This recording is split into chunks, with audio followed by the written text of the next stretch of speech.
अब कहाँ हमारे प्रैक्टिकल चल रहे थे। एक तरफ प्रैक्टिकल खत्म हो गए हमारे, कुछ बच्चों के चल रहे हैं, कुछ बच्चों के खत्म हो गए कि अब क्या करना है, क्वेश्चन की प्रैक्टिस करना है सर। आखिरी टाइम पर ये जो हमारे दिन बचे हुए हैं, 15 दिन या 10 दिन, जितने भी अलग अलग बोर्ड में सबकी अलग अलग टाइम टेबल है, तो उसमें कैसे एडजस्ट करें, यानी पेपर के टाइम में आप किस तरीके से कनेक्ट करें कि आपके ज्यादा से ज्यादा स्कोर बन सके, मैक्सिमम मार्क्स आपको मिल सके, परसेंटेज आपकी अच्छी मिल सके। और दूसरी बात है कि कम से कम टाइम में बहुत बेहतर से बेहतर कैसे करेंगे, यानी कि कौन से क्वेश्चन पहले करने हैं एग्जाम के टाइम पर, पेपर के टाइम में कैसे पढ़ना है, जहां अटक रहे हैं वहां पर क्या करना है, यानी कि जहां पर क्वेश्चन सॉल्व नहीं हो रहा है पेपर टाइम में या फिर प्रैक्टिस के टाइम में, वहां पर क्या करना है। और अगर कोई बच्चा 90% तक टच मारना चाहता है और किसी ने एक बार पढ़ रखा है, तो उनको पेपर के टाइम पर ये स्ट्रैटेजी फॉलो करनी चाहिए। इस तरीके की रणनीति उसके पास होनी चाहिए। और बोर्ड की कॉपी में लिखना कैसे है ये भी मैं बताकर चलूंगा। तो आइए, किस बात का इंतजार है, स्वागत है आपका आरडब्ल्यू ट्यूशन क्लासेस पर। चलिए, तो सबसे पहले हम बात करेंगे कि पेपर के टाइम का मतलब, अब ये जो दिन चल रहे हैं बड़े बहुत ज्यादा हॉट टाइम है ये, इसमें पेपर के टाइम में कैसे पढ़ाई करें। सुबह पढ़ाई करें, दोपहर में करें, शाम को करें। पेपर के जब टाइम चल रहा होता है तो उसमें रिवीजन पे ज्यादा फोकस करना है या क्वेश्चन प्रैक्टिस पे ज्यादा फोकस करना है, आइए पहले समझते हैं। देखो, अगर आप सुबह के टाइम में ज्यादा बिजी चल रहे हैं, यानी कि जैसे जी स्कूल जाना है, प्रैक्टिकल है, तो प्रैक्टिकल तो बेटा सारे दिन नहीं होगा, यानी कि कुछ टाइम बाद प्रैक्टिकल खत्म हो जाएगा। तो सुबह का टाइम और शाम का टाइम एक बढ़िया टाइम बताया गया है। शाम के टाइम का मतलब लगभग लगभग रात सा। दोपहर के टाइम में क्या होता है कि एक तो दोपहर के टाइम में नींद बहुत ज्यादा आती है, दोपहर के टाइम में डिस्टरबेंस होती है, दोपहर के टाइम में दुनिया भर के काम होते हैं। तो मैं ये नहीं कहता कि दोपहर के टाइम में नहीं पढ़ना चाहिए। आप सुबह का एक अपना बेहतरीन सा टाइम बनाइए, शाम का अपना बेहतरीन सा टाइम बनाइए, सुबह शाम का एक बिल्कुल अपना लेवल बांध के रखो कि सुबह हम 4 घंटे पढ़ रहे हैं, शाम को हम 4 घंटे पढ़ रहे हैं। हाँ, अगर जिस टाइम हमारी मैराथन या कोई स्पेशल क्लास हो, उसमें सुबह दोपहर शाम तक अपना पूरा अच्छा लेवल बना के रखो। तो लेकिन ऐसा नहीं कि सुबह और शाम को अगर आप पढ़ रहे हो तो उसमें फोन चला रहे हो किताब के अंदर, ओहो थोड़ा सा मैं देख लेता हूँ रील, उसके बाद टॉपिक पढ़ूंगा, ना ना ना ना भैया, अलग रख दो। जो काम की है शॉर्ट वीडियोस को देख लो, बाकी अलग रख दो, किसी की भी कसम खाकर। ठीक, अच्छा, पेपर के समय में रिवीजन ज्यादा करें या क्वेश्चन प्रैक्टिस ज्यादा करें। देखो, अगर कोई बच्चा पढ़ा हुआ बहुत ज्यादा भूल गया है तो बहुत जल्दी से जल्दी रिवीजन करें, लेकिन पेपर के टाइम पर रिवीजन स्पीड में होना चाहिए और बहुत ज्यादा टाइम रिवीजन में नहीं खर्च करने हैं। अगर आपने पढ़ रखा है और आपको लगभग लगभग याद है तो रिवीजन में बहुत ज्यादा टाइम ना लगाएं। हम करें क्वेश्चन प्रैक्टिस, यानी कि क्या आरडब्ल्यू ट्यूशन क्लासेस पर जो मैराथन्स अपकमिंग है वो क्वेश्चन के हिसाब से है? हाँ जी, स्पीड में रिवीजन और क्वेश्चन के हिसाब से। तो आपको इसमें क्वेश्चन की प्रैक्टिस ज्यादा से ज्यादा करनी चाहिए। जिस क्वेश्चन पर आप अटकते हो उसका आप रिवीजन करें। बहुत शानदार सा सिस्टम बता रहा हूं आपको। पहली बात, सुबह और शाम का टाइम मैनेज करो, रिवीजन और क्वेश्चन प्रैक्टिस में रिवीजन करो, लेकिन लास्ट टाइम पर बहुत बड़ा रिवीजन नहीं करना, स्पीड में करना है, कम करना है। क्वेश्चन प्रैक्टिस आपको ज्यादा करना है, जिस क्वेश्चन पर आप अटक रहे हो उसका क्या करें, रिवीजन करेंगे स्पीड में। तो पहली बात तो आपकी क्लियर हो गई है। मेरी बात ध्यान से सुनना, अगर मैं खुद फेलियर होता या मेरे नंबर कम आ रहे होते बोर्ड में उस वक्त जब मैं 12th क्लास में था, तब मैं कभी ऐसी बात बोलता ही नहीं। मैं खुद भाई डिस्ट्रिक्ट टॉपर रह चुका हूं, मैं खुद टॉपर रह चुका हूं, मैं खुद आगे चलकर यूनिवर्सिटी में टॉपर रह चुका हूं, तो इसलिए सब बातें बता रहा हूं आपको। अच्छा, कौन से क्वेश्चन पहले करने चाहिए। पेपर आपको मिल गया, पेपर आपके सामने है, कौन से क्वेश्चन पहले करें सर, इजी करें, एवरेज करें या पहले ही हार्ड पकड़ लें। तो देखो, ये आपको सबको पता है कि इजी क्वेश्चन को पहले कर देना है, एवरेज और हार्ड क्वेश्चन को बाद में करना है, यही तो बताया गया अभी तक। हाँ, यही है। दूसरी बात, अगर मान लीजिए आपको कोई क्वेश्चन इजी लग रहा है लेकिन वही क्वेश्चन किसी बच्चे को हार्ड लगेगा। मैं ऐसे नहीं कह रहा कि 1 नंबर वाला सारा क्वेश्चन इजी होता है या 5 नंबर वाला सारे क्वेश्चन या 3 नंबर वाले सारे क्वेश्चन हार्ड होता है। नहीं नहीं नहीं नहीं, नंबर पे फर्क नहीं पड़ता इजी हार्ड का। कुछ बच्चे क्या करते हैं, नंबर के हिसाब से काम करते हैं। 1 नंबर वाले पहले सारे करूंगा, 2 नंबर वाले फिर सारे करूंगा, 3 नंबर वाले सारे करूंगा, चाहे अटक जाऊं, चाहे आधे घंटे बैठा रहूं, पर करूंगा उसी क्रम में ही। ये सबसे गलत नीति है। इजी क्वेश्चन का मतलब जरूरी नहीं कि हमेशा 1 नंबर वाले ही हो, और हार्ड क्वेश्चन का हमेशा मतलब नहीं कि 3 और 5 नंबर वाली हो। ऐसा भी हो सकता है कोई 5 नंबर का क्वेश्चन आपको आता है वो आपको इजी लगता हो, कोई 1 नंबर का क्वेश्चन आपसे नहीं आता वो आपको हार्ड लगता हो। तो नंबर के क्रम में कभी भी इजी, एवरेज, हार्ड का टारगेट मत बनाना, बहुत बुरे फंस जाओगे। दूसरी बात, इजी जो आपको लगता है, चाहे वो 1 नंबर का हो, चाहे 2 नंबर का हो, चाहे 4 नंबर का हो, चाहे 3 नंबर का हो, चाहे 5 नंबर का हो, जो लग रहा है उसको करते चले जाओ क्रम्स के हिसाब से। हाँ, अगर एक एक नंबर वाले सारे इजी लग रहे हैं तो करिए, उतनी जगह छोड़ दीजिए, उसको बाद में करना। तो जो आपको क्वेश्चन कौन से पहले करने, जो आपको इजी लग रहे हैं, जो आप बहुत अच्छी तरीके से लिख सकते हो, आपको बहुत धारा प्रवाह आपको पता है, करिए।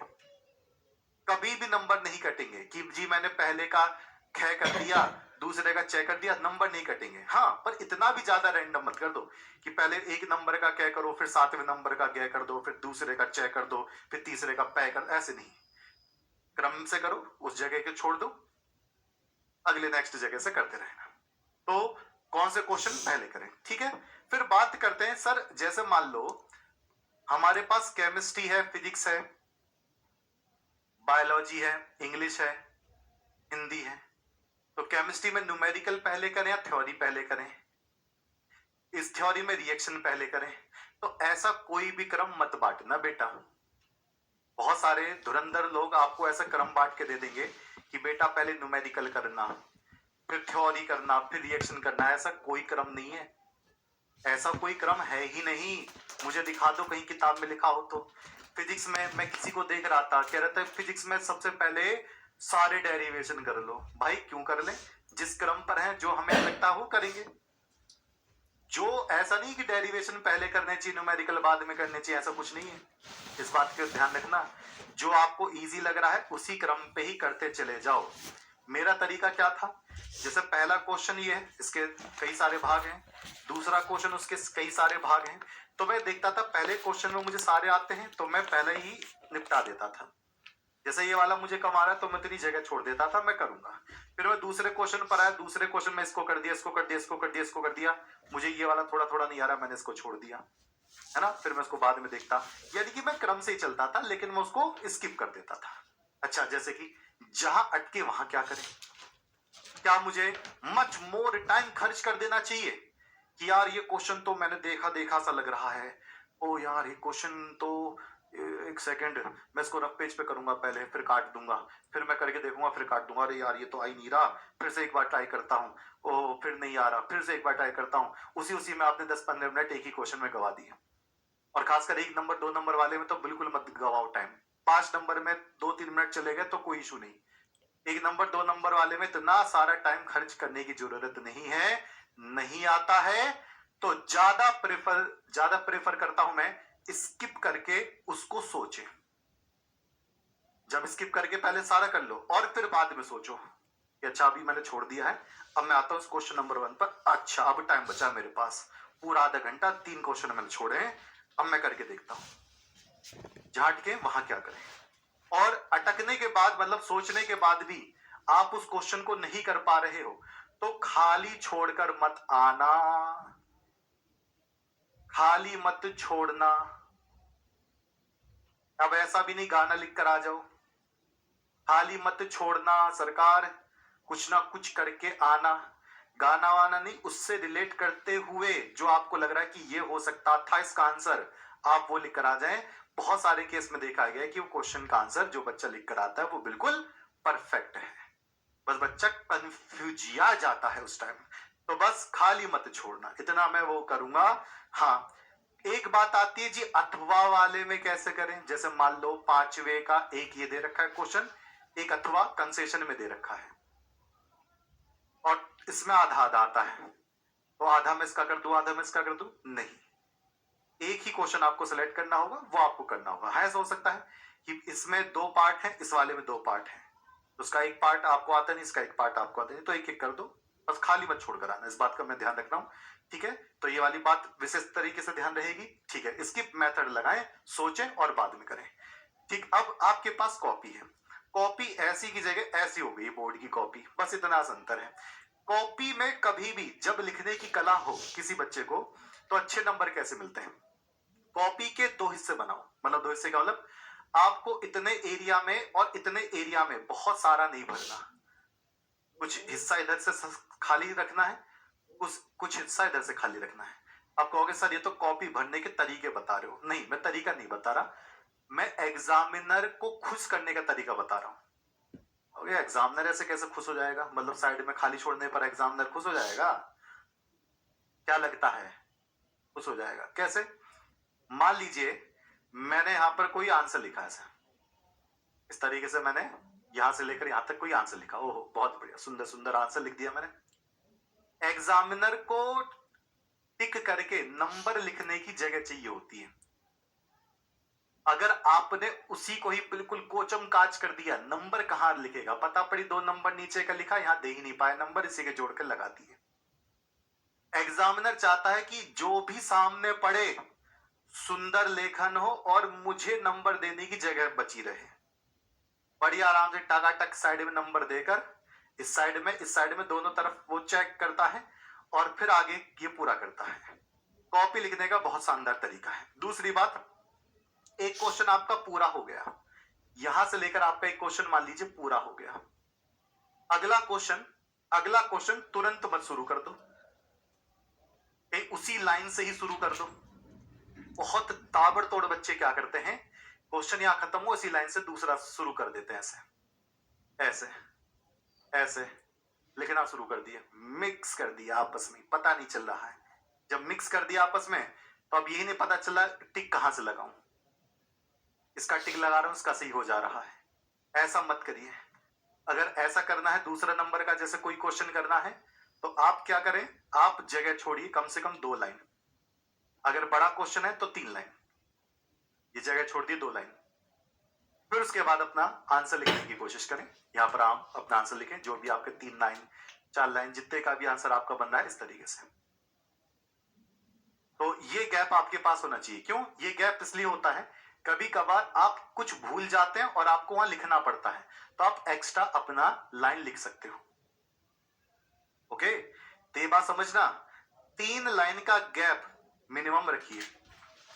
एक नंबर वाले में तो कोई, एक नंबर वाले में तो 2 लाइन का गैप इट्स ओके, लेकिन जो आपके ये 2 नंबर के, 3 नंबर के, 4 नंबर के, 5 नंबर के, जो भी 2 नंबर से एक्स्ट्रा है उसमें 3 लाइन का गैप रखिए, क्योंकि जो भी आपको एक्स्ट्रा याद आया तो वो आप लिख सके और एग्जामिनर अच्छी तरीके से उसको अपनी करेक्शन कर सके, यानी कि जांच कर सके उसकी नंबर की, ठीक है। और कॉपी पे ऐसी की जगह ऐसे हुआ है, सफेद पेज की कॉपी आएगी, सारी की सारी कॉपी का फ्रंट ऐसा ही है। हाँ, किसी भी तरीके से लाल पेन का इस्तेमाल नहीं करना, कॉपी पर लाल पेन का इस्तेमाल नहीं करना, इस बात को ध्यान रखना। हरे पेन का इस्तेमाल नहीं करना, यानी कि रंग बिरंगा पेन इस्तेमाल नहीं करना है। लाल पेन नहीं, हरा पेन नहीं, क्योंकि लाल पेन किसके लिए होता है, एग्जामिनर जो कॉपी चेक करता है, इवेल्युएट जो करता है वो। हरा पेन और जो काला पेन होता है, वैसे तो इसमें नहीं है, काला और लाल पेन इस्तेमाल कर सकते हो, इनमें रंग बिरंगे कलर का इस्तेमाल नहीं करेंगे। हाँ, जो कभी भी डायग्राम आपको कोई बनाने की जरूरत पड़ी तो काले पेन से बनाइए और पेंसिल से बनाइए। जैसे बायोलॉजी में आप बनाओगे तो पेंसिल लेकर अच्छी सी बेहतरीन सी पेंसिल, उससे डायग्राम बनाने की पूरी कोशिश करेंगे। ओके, दूसरी बात है रफ कहां पर करें। एक रफ तो आप यहां भी कर सकते हो, लेकिन यहां पर नंबर देने की ज्यादातर चांसेस होते हैं, तो रफ यहां पर मैं नहीं बोलूंगा ज्यादा। रफ करिए कॉपी के सबसे पीछे वाले पेज पर, उस पर लिख देना रफ कार्य। जैसी रफ आप कर डालो उसको फिर काट दो, ठीक है। ये वाली बात समझ में आ गई है। अच्छा, एक नोटिस और आया था, मतलब नोटिस क्या, एक अखबारों में आया था कि आधार कार्ड के साथ, मतलब एडमिट कार्ड के साथ आधार कार्ड ले जाना पड़ेगा। तो ये बात कितनी सच है वो मैं एक भी डिटेल में वीडियो बनाऊंगा, लेकिन एडमिट कार्ड आप लीजिए, आधार कार्ड भी अपने पास रखिए। एडमिट कार्ड स्कूल से भी मिलता है, ऑनलाइन भी मिलता है, तो दोनों जगह से आप ले सकते हैं एडमिट कार्ड अपना, उसके अपने संभाल कर रखें। ऐसा नहीं कि जब तक पेपर हो तभी संभाल कर रखें, उसके बाद भी संभाल कर रखें। ठीक है, मेरे पास अभी भी 10th क्लास का 12th क्लास का एडमिट कार्ड बचा हुआ है, अभी भी 15 साल हो गए। तो पेपर के टाइम में किस तरीके से पढ़ना है वो मैंने आपको बता दिया। रिवीजन स्पीड से करें, कम करें, क्वेश्चन प्रैक्टिस ज्यादा से ज्यादा करें। कौन से क्वेश्चन पहले करने, ऐसा नहीं कि नंबर के हिसाब से चलो, ऐसा नहीं कि थ्योरी न्यूमेरिकल या कोई रिएक्शन के हिसाब से चलो, डेरिवेशन के हिसाब से चलो, कि जीवन परिचय पहले करना, ऐसा कुछ नहीं है। ऐसा कोई क्रम नहीं है। जो आपको इजी लग रहा है फटाफट क्रम के हिसाब से चलते रहो, करते रहो, बहुत अच्छा जाएगा। झाट के वहां क्या करना है, आपको बहुत टाइम खर्च नहीं करना है, और जो स्किप करके चलना है स्किप करेंगे और सोचेंगे, उसके बाद पॉइंट को लिखेंगे। याद आ गया, अच्छी बात है। नहीं याद आ गया तो खाली मत छोड़ के चलना, उस बात का ध्यान रखेंगे। और कॉपी का यही 2 3 4 तरीके हैं, उसके अलावा और कोई तरीका नहीं है। उसके अलावा और कोई तरीका नहीं है कि आपको कॉपी पे कुछ बहुत रॉकेट साइंस लगा देनी है कि आपको नंबर मिलेंगे। हाँ, राइटिंग अच्छी होनी चाहिए। पेन जो आप इस्तेमाल करोगे बोर्ड की कॉपी में, उसी की आदत अभी से डाल लो। ऐसा पेन मत लेकर बैठ जाना जिससे हाथ दर्द हो जाए, जो बीच बीच में टकराओ उसको पहले से ही चला के चले जाना। ओके सरकार, इतनी सी बात है। ओके, तो कमेंट करके मुझे बताना। जिन बच्चों ने सब्सक्राइब नहीं किया वो एक तो सब्सक्राइब कर लें, और कमेंट करके मुझे बताओ कि आप कितने घंटे पढ़ाई कर रहे हैं और आपका कौन सा सब्जेक्ट बहुत ज्यादा मजबूत है एग्जाम में। ठीक है, मिलते हैं तब तक के लिए। नमस्कार, जय हिंद।